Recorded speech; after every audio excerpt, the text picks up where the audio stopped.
خاص طور پر ہم نے تفسیر ابن کثیر اور تاریخ ابن جریر کو ترجیح دی ہے۔ اس حصے میں آپ سنیں گے زمین و آسمان کی تخلیق سے پہلے کیا تھا، اللہ تعالیٰ کا عرش کہاں تھا، اللہ تعالیٰ نے زمین و آسمان اور پہاڑوں اور درختوں کو کتنے دنوں میں پیدا کیا، کون سی چیز کس دن پیدا کی گئی اور کون سی چیز سب سے پہلے پیدا کی گئی، فرشتے، جن اور انسان کس کس چیز سے پیدا ہوئے، انسانوں اور جنوں کی تخلیق کا مقصد، ابلیس کون تھا، تخلیق کائنات اور تخلیق آدم۔ پیشکش محمد طارق شاہد۔ اللہ تعالیٰ فرماتے ہیں، اللہ ہر چیز کا پیدا کرنے والا ہے اور وہی ہر چیز پر قدرت رکھنے والا ہے۔ اللہ تعالیٰ وہ ہے جس نے آسمانوں، زمین اور ان کے درمیان کی سب چیزوں کو 6 دن میں پیدا کر دیا، پھر عرش پر جلوہ فرما ہوا۔ مزید اللہ تعالیٰ سورۃ الحدید آیت 4 میں فرماتے ہیں، وہی ہے جس نے آسمانوں اور زمین کو 6 دن میں پیدا کیا، پھر عرش پر جلوہ فرما ہوا۔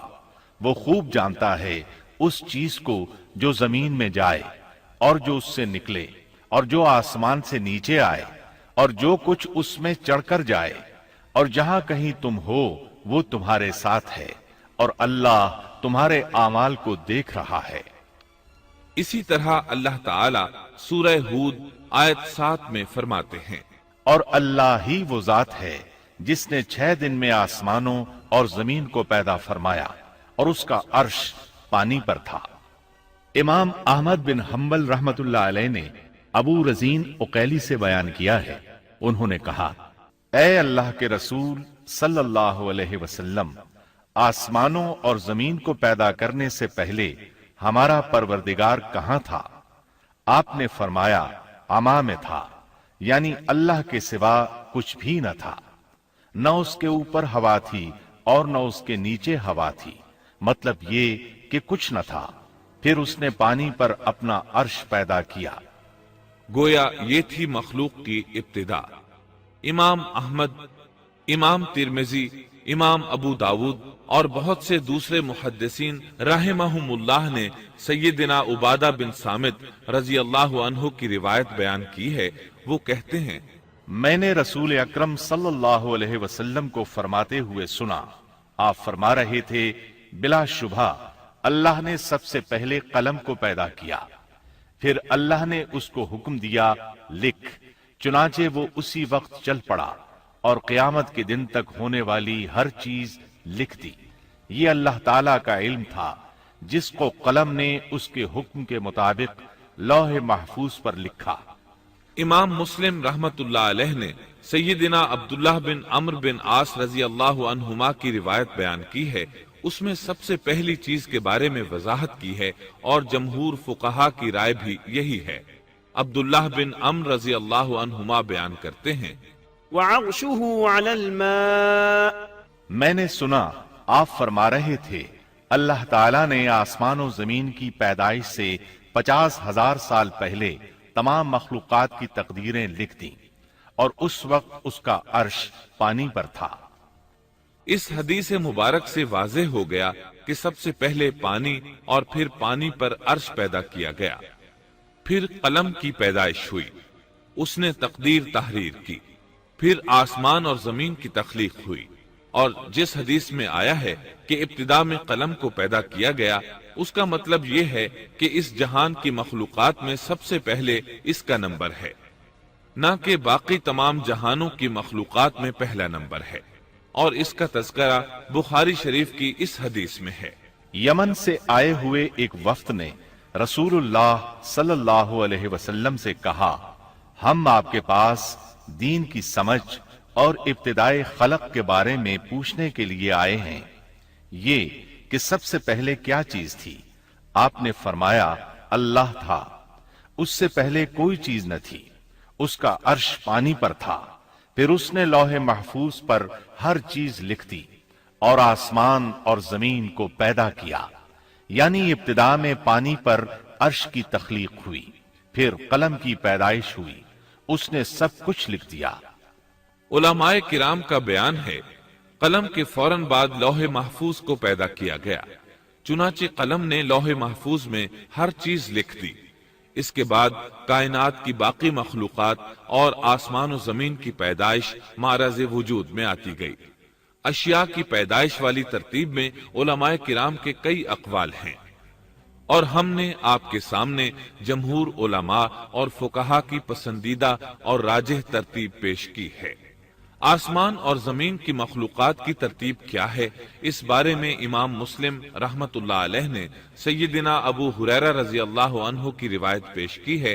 وہ کہتے ہیں، نبی اکرم صلی اللہ علیہ وسلم نے میرا ہاتھ پکڑا اور فرمایا، اللہ تعالیٰ نے ہفتے کے دن مٹی کو پیدا کیا، اتوار کے دن زمین میں پہاڑ، پیر کے دن درخت، منگل کے دن تکالیف، مصائب، جراثیم اور بیماریاں، بدھ کے دن نور کو، جمعرات کے دن زمین میں چوپایوں کو پھیلا دیا، اور تمام مخلوقات میں جمعے کے دن کی آخری گھڑیوں یعنی عصر سے رات کے درمیان میں آدم علیہ السلام کو پیدا کیا۔ مطلب یہ کہ ابتدائے آفرینش میں جن مخلوقات کی تخلیق ہوئی ان میں سے آخری مخلوق انسان تھا۔ اس حدیث میں مختلف حالات کو نہایت وضاحت سے بیان کیا گیا ہے۔ اس سے بخوبی پتہ چل گیا کہ ابتدائی مخلوقات کی ترتیب کیا تھی۔ ان میں سے آخری نمبر آدم علیہ السلام کا تھا، جبکہ آدم علیہ السلام نسل انسانی میں سب سے پہلے اور تمام انسانوں کے باپ ہیں۔ انسانوں سے پہلے فرشتے اور جن پیدا ہو چکے تھے۔ صاحب عقل مخلوقات میں سب سے پہلا نمبر فرشتوں کا، دوسرا نمبر جنوں کا اور آخری نمبر انسانوں کا ہے۔ فرشتوں کا اصل ٹھکانہ آسمان ہے۔ اللہ تعالیٰ سورۃ الشورى آیت 5 میں فرماتے ہیں، قریب ہے کہ آسمان اپنے اوپر سے پھٹ پڑے اور تمام فرشتے اپنے رب کی تسبیح اور تحمید بیان کر رہے ہیں اور زمین والوں کے لیے استغفار کر رہے ہیں۔ خبردار، اللہ تعالیٰ معاف کرنے والا، رحمت کرنے والا ہے۔ مسلم شریف میں ہے، سیدہ عائشہ صدیقہ رضی اللہ عنہا سے روایت ہے کہ نبی اکرم صلی اللہ علیہ وسلم نے فرمایا، فرشتوں کو نور سے اور جنوں کو آگ سے پیدا کیا گیا، اور آدم کو اس چیز سے پیدا کیا گیا جو تمہارے لیے بیان کر دی گئی، یعنی مٹی سے۔ فرشتوں کی تخلیق کے بعد جنوں کو پیدا کیا گیا۔ جنوں کو بھی انسانوں سے پہلے پیدا کیا گیا تھا، جیسا کہ اللہ تعالیٰ سورۃ الحجر آیت 27 میں فرماتے ہیں، اور اس سے پہلے جنات کو ہم نے لو والی آگ سے پیدا کیا۔ جنات کے بارے میں بہت زیادہ آیات و احادیث موجود ہیں۔ اللہ تعالیٰ فرماتے ہیں، اور جنات کو آگ کے شعلے سے پیدا کیا گیا۔ مارج آگ کے بھڑکتے شعلے کے کنارے کو کہتے ہیں۔ گویا جنوں کو آگ کی جڑ سے نہیں بلکہ آگ کے شعلوں کے کنارے سے پیدا کیا گیا ہے۔ قرآن مجید میں اللہ تعالیٰ نے ابلیس شیطان کا قول نقل کیا ہے، تو نے مجھے آگ سے پیدا کیا۔ اسی طرح پہلے بھی بیان ہو چکا ہے کہ اللہ نے فرمایا، اور اس سے پہلے جنات کو ہم نے لو والی آگ سے پیدا کیا۔ یہ ہے جنات کی اصل اور بنیاد۔ ابلیس ملعون بھی جنات میں سے ہے، اور اس مسئلے میں کسی کو تردد اور شبہ نہیں ہونا چاہیے، اس لیے کہ قرآن مجید میں ہے، اور ابلیس جنوں میں سے تھا۔ مطلب یہ کہ وہ فرشتوں میں سے نہیں تھا۔ حسن بصری رحمت اللہ علیہ فرماتے ہیں، وہ پلک جھپکنے کے برابر بھی فرشتوں کی جنس میں داخل نہیں ہوا، اور نہ ہی وہ کبھی فرشتوں میں شمار ہوا ہے۔ وہ جنات میں سے ہے کیونکہ اس نے خود اقرار کیا تھا، اے اللہ، تو نے مجھے آگ سے پیدا کیا ہے۔ اگر یہ فرشتہ ہوتا تو اس وقت کہتا، اے اللہ، تو نے مجھے نور سے پیدا کیا ہے۔ اس لیے ابلیس کا جن ہونا روز روشن کی طرح عیاں ہے۔ سیدنا عبداللہ بن عمرو رضی اللہ عنہما اور سیدنا عبداللہ بن عباس رضی اللہ عنہما فرماتے ہیں، آدم علیہ السلام سے 2000 سال پہلے جنات پیدا کیے گئے۔ وہ ہماری اس زمین پر رہائش پذیر تھے۔ آہستہ آہستہ وہ فسق و فجور میں مبتلا ہو گئے۔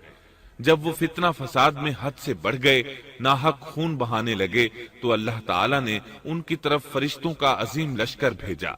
ان سے جنات کی زبردست مارکا آرائی ہوئی۔ اس مارکا آرائی میں فرشتوں نے جنات کو تہس نہس کر دیا اور وہ سمندروں کی جزیروں میں پناہ لینے پر مجبور ہو گئے۔ زمین کے ہر بر اعظم سے انہیں جلا وطن کر دیا گیا، چنانچہ آج تک ان کا مسکن یہی جزیرے اور عظیم مراکز ہیں۔ یہ واقعہ آدم علیہ السلام کی تخلیق سے پہلے ہو چکا ہے۔ احادیث مبارکہ میں ہے کہ ابلیس ملعون کا ایک تخت ہے اور وہ تمام جنات کا سردار اور حکمران ہے۔ اس کا شاہی تخت پانی پر ہے، اگرچہ اس کی متعین جگہ ہمیں معلوم نہیں۔ یہاں تک ذکر تھا سیدنا آدم علیہ السلام کی پیدائش سے پہلے کا۔ Thanks for watching. Don't forget to like, comment, share and subscribe to